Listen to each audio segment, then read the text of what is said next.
Yeah, so request comes in. It can be anything. They want a bomb dog team. We may have a spotter go with us, which is just a single person to watch your six. And I'm watching my dog. I usually watch everything else because I'm usually watching the dog. So just it could be anything. Doing any high speed missions where maybe they're trying to locate a terrorist, or they're trying to find a cache, or they think there's something in this area. They want the dogs to clear it first because they don't have obviously any assets to walk and clear stuff. So it's good to have a bomb dog no matter what mission you're doing to clear a path, clear a route. Dogs in front, clears it, everyone else come through. So whenever they can get a dog on a mission, they're like, it's awesome, because if not, they're just kind of just walking, So a lot of really cool explosive missions, searching for bombs and stuff like that, and having like your first find is the craziest thing in the world, because it's like they got a saying, whenever you're when you have a drug dog, you want it to sit, and when you got a bomb dog, you never want to see it sit. If he starts running the other way, you go, oh shit. Yeah, but they train to sit, so I'll be in trouble. I'll be like, what the hell is he doing? Must be big. We ain't gonna make it. Yeah, we're done anyways. Well, you're probably done anyways if it goes off. It doesn't matter how big it is, probably. But you get your first find, and it's a what puckers up, and it just makes you just you just appreciate your dog, really. Do the rest of the troops appreciate what's going on there? I mean, I'm they're sure still they do. alive. Yeah, I'm sure they do. I mean, if the dog doesn't find it and we walk over a pressure plate and someone steps on it, everyone's dead. I mean, probably, most likely. I mean, they might be like, oh, everybody would die, but it's not going to be a good day for nobody. So you trust that dog, and the dogs have to maintain the bomb dogs must maintain a 95% proficiency rate. So there's no equipment nowhere that's more accurate than a dog's nose. Nothing to this day. Machines you run under nope, they're not as accurate as a dog. So that's why they're so highly, they want them everywhere. They're highly regarded, and anytime you can get a bomb dog on a mission, hell yeah. And anytime you can get a patrol dog as a dual purpose, either it could be bomb and a patrol, or drug and patrol. And if you get that, then you have a double. It's like you have two assets. Are they trained in attacking also? Those same dogs? Yeah, that's what I'm saying. Dual purpose. Yeah. So I know you said drugs or bombs. No, drugs bombs go together. No, hell no. Because let me sit. You be like, what you sitting on, buddy? I don't know, man. But this thing right here, you don't want it. A Claymore mine. Yeah. So no, it's they could be bomb and attack, which we call it patrol, bomb and patrol, or drug and patrol. So, but that's a dual purpose asset. So anything pops off, or any missions that require a bite dog, possibly. So so they do both. Yeah, they do both. Yeah. It's funny because people ask that question.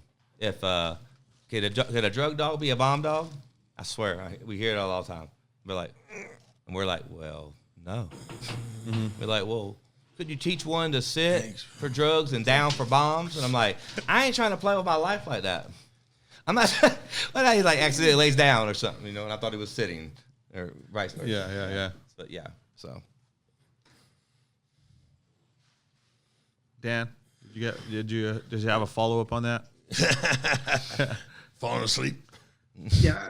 Okay. No. Actually, I did. When it came to the bomb dogs, for example, you talk about the pressure plates and that. So obviously, it's their sense of their keen sense of smell. They smell it first, or is there a special breed that's more sensitive to sniffing out bombs as opposed to sniffing out drugs or other type of aspects? I don't know if the weight of a dog is so much more different than the weight of a human being. If the pressure plate, could you give a little bit more explanation on any of that? Yeah, Dan. So the dogs that we normally use.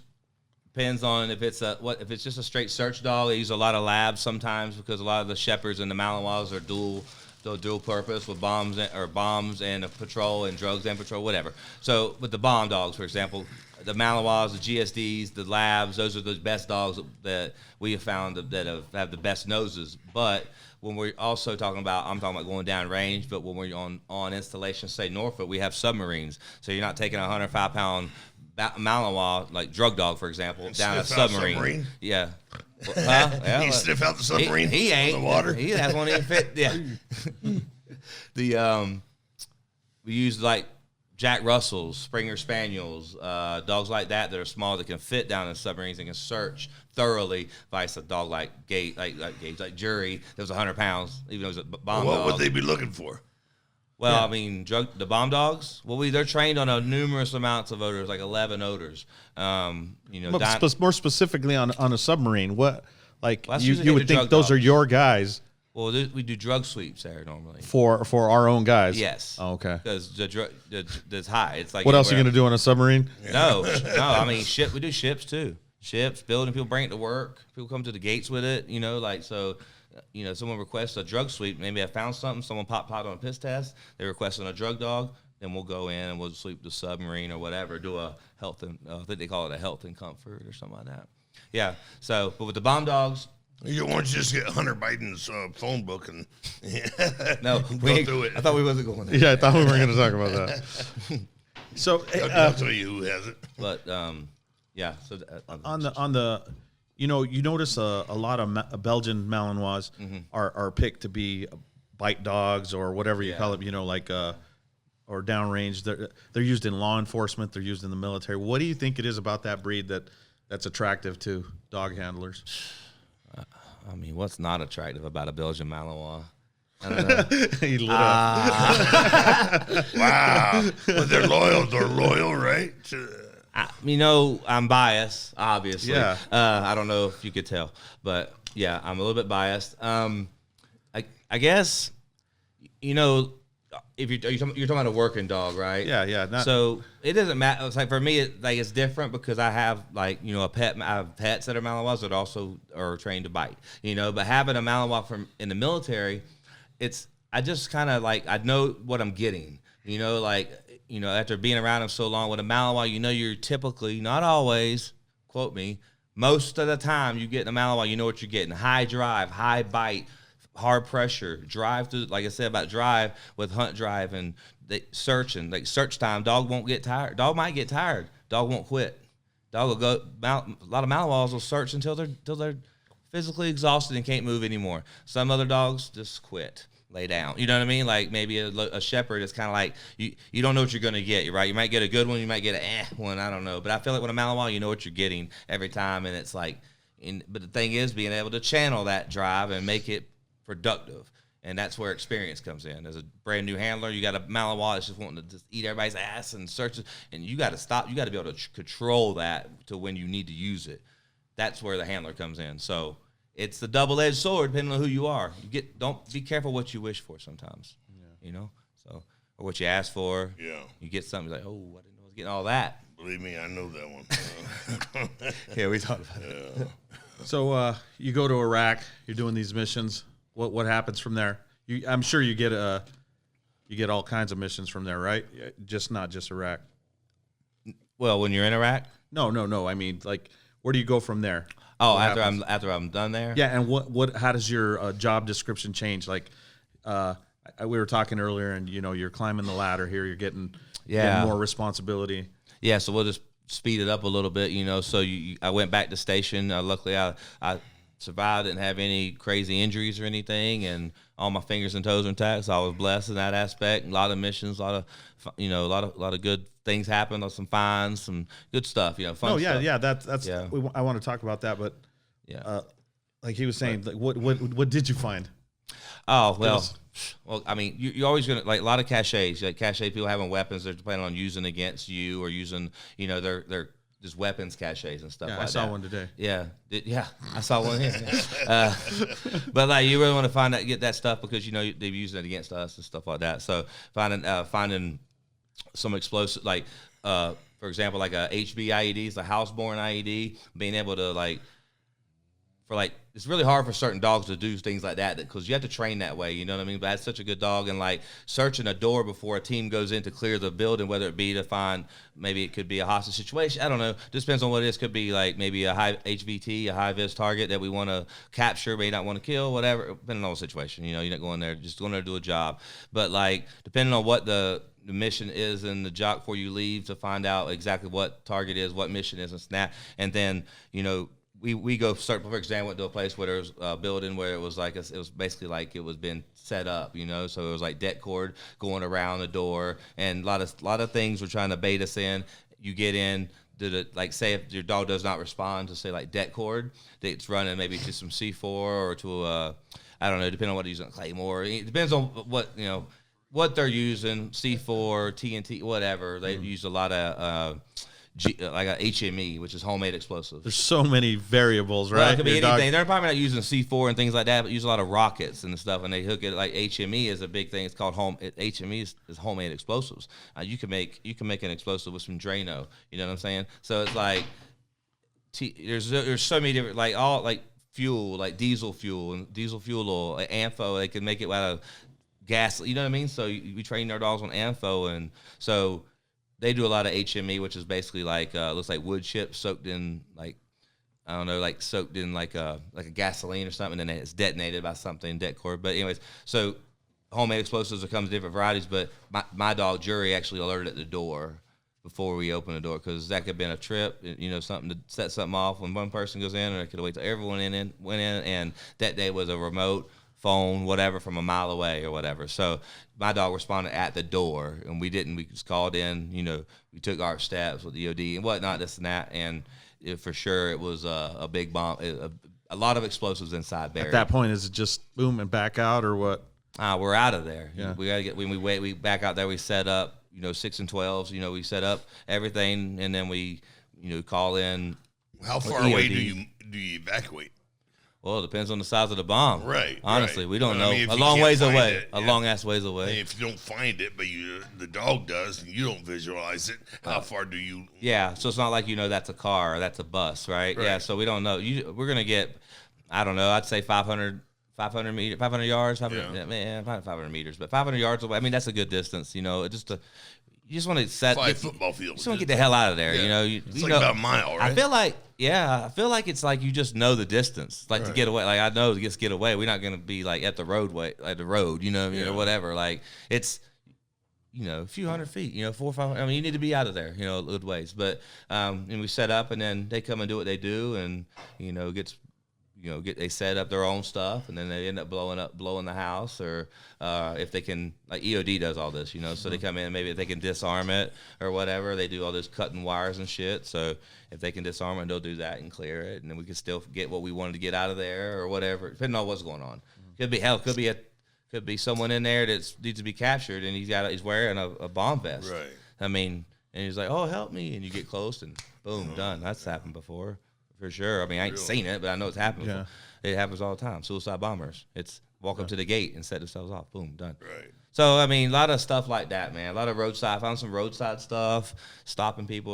We're out there in the front. It uses 2 dog teams because it's a lot to search with 1 dog. So you need 2 bombers out there, and we're actually clearing and, finding a lot of HME, a lot of buried rocket, things like that. Daisy chain. I found a daisy chain one time. But I think Dan asked about pressure plates and the weight of the dog, and I wanted to go back and answer that because he's asking for a different reason, though. Yeah, but the weight of the dog doesn't really matter because it goes by what the pressure plate is actually set to.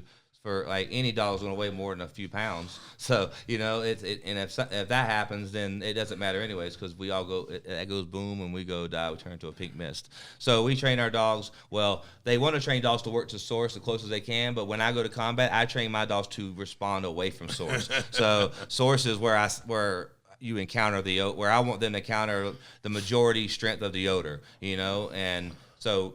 I want him to sit a couple feet away from when we're doing roadside sweeps, just for that reason. But we don't want them to step on nothing, any dog, because it, sometimes it won't go off, maybe, right? But I'm not taking my chances with that kind of with that. Do you think these dogs have you have your basic senses, right? Your smell and your sight and stuff like. You think they got something else?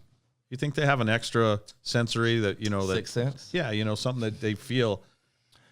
I definitely think dogs feel energy. You can tell I think dogs can tell your energy, and not just by your body language or your face, but they can feel. I feel like they can feel your energy. They read your aura, like a vibe, right? Yeah, like a straight vibe, right? Mm-hmm. They just kind of know, like it's I don't know. You walk into a room where you're like. it's like, damn, it's tense in here. Like I've walked into many rooms like that. You're like, you just feel the energy. Yeah. Dogs can do the same thing. I feel like, but on a different level, you know. But their sight, you're seeing, they're hearing, you know. Their noses are unparalleled. You wouldn't even be able to probably fathom how far they dog can smell something with the right windage. You know, being on downwind. I mean, could be miles. Yeah. Rich, what I was wondering about, actually, this comes right back to you there, Nick. Nick, have you had the honor of meeting Don's mascot there, Quinny? Yeah, she's currently feeding off of Don's energy. And, She's asleep. and Good girl. And if Good you girl. have met, and if you have met Quinny, is there any hope for her at all? She's a very well behaved animal, princess. What are we hoping Okay. for? I guess. I wasn't talking about Quinny. I'm talking about the owner now, Don. Oh, Yeah. And- Same answer. Yeah. It's like same answer. What are we hoping for? Yeah, hey, you know, and, along those lines, while we're on the subject, and I'm asking for a friend, all this, and he happens to be sitting right here. Yeah. Does any of these training methods work on women? You mean like sit, stay? Anything, man. Anything the that'll fuck up. anything that'll give this That'd be guy great. It's a big command. anything that'll give this guy a little bit of an advantage. You know what I mean? You know, from what his traditional training methods are. my failure. Well, Failure, yeah. Well, I tell you that they tell us in the dog world, you know, a lot of people talk to their dogs too much. So maybe you should start using more like body language or spatial pressure, something like that to get your point across. Maybe talking doesn't work. Sometimes you show how much you know by how much you don't say. Just be aggressive. That's what I say. Yeah. And everything you do, be aggressive. Do you think you can handle that? She don't want to hear it. She turned around and She turned her back to you. typicals just turned her butt towards us and think that's going to answer everything. You know? Well, it did. We all looked. She's like, I'm out. Sounds like a lot of work. Oh, hey, you know what? I was just thinking we forgot to say that Dan the Beast Severn is currently coming to you live from his island in Michigan. There has been some fights there. I'm not going to say it's Fight Island, but I mean you could say that. But he is currently on his island, and I'm pretty sure there's been a fight or two there. Yeah. How's that going over there, Dan? What's your record? Well, so far I'm pretty much I'm 0-5, I think. I'm not doing too well on the fights. 0-5. At least But no, you this is get a- inside to it's do the a- podcast. She allowed you, sold you some Well, electricity. the cool part is, I mean, this. Yeah, this it's a cool environment to be on a little 1 acre island here in the state of Michigan. So I always say that the thought of owning an island would never come into my mind, but especially owning one out in the say the ocean, because I'm not a strong swimmer to begin with, and there's a lot of things in the water there that can hurt you and or kill you. And I don't like being out in big open water like that. And in the back of my mind, I hear the theme song, dun dun, dun dun, dun dun. You know, and being a larger morsel, I know I that thought maybe it might could be have the those theme song to those Moby little, Dick. appetizers. Yeah. I just don't want them to bypass all the little appetizer and go for the buffet over here. So, it's really kind of cool just having like this property. But for you there, Nick, I'll let you know that there is a dog on the island, and his name is Milo.